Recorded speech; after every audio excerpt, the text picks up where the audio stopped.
પાદરા નગરપાલિકાના હંગામી કર્મચારીનું મોત થયું હોવાના સમાચાર સામે આવી રહ્યા છે। મળતી વિગતો અનુસાર પાદરા નગરપાલિકાના સ્ટેટ લાઇટ ડિપાર્ટમેન્ટમાં હંગામી કર્મચારી તરીકે ફરજ બજાવતા હરણેશ પુરોહિત નામના કર્મચારીનું મોત થયું છે।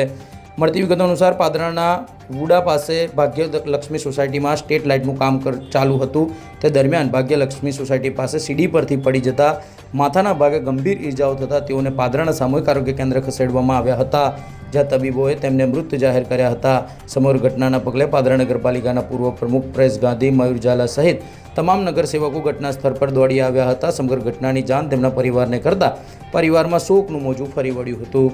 સીએચસી પાદરામાં લઈને આવ્યા હતા, નગરપાલિકાના કર્મચારી છે, એટલે અમને માહિતી મળી હતી કે પડી ગયા હતા સ્ટેર્સ પરથી, એટલે હેડ ઇન્જરી જો લાગે છે અને અહીંયા લઈને આવ્યા હતા ત્યારે અમે મૃત જાહેર કર્યું છે, કેમ કે વાઇટલ્સ ને બધું નોન રિકોર્ડેબલ હતું। એટલે મને પણ નથી ખબર, એટલું મને એટલી જ માહિતી મળી હતી કે પડી ગયા હતા સ્ટેર્સ પરથી, બીજી કોઈ માહિતી અમારી પાસે નથી। એટલે કેવી રીતે પડ્યા એ બધું મને નથી ખબર।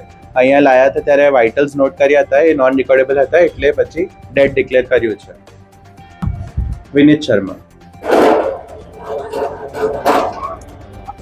આજ રોજ પાદરાના નગર વિસ્તારની અંદર અમારા નગરપાલિકાના જીબીના કર્મચારી સાથે અમારા જે જીબીના રિટાયર કર્મચારી છે એ સાથે કામ કરતા હતા લાઇટો ચાલુ કરવાની અંદર, પણ નિશાની પડવાથી એમની ઉપર નિશાની પડી, ત્યાર પછી ઇમરજન્સીમાં સરકારી દવાખાનામાં લાવ્યા અને સરકારી દવાખાનામાં એમના જે મૃત જાહેર કર્યા છે।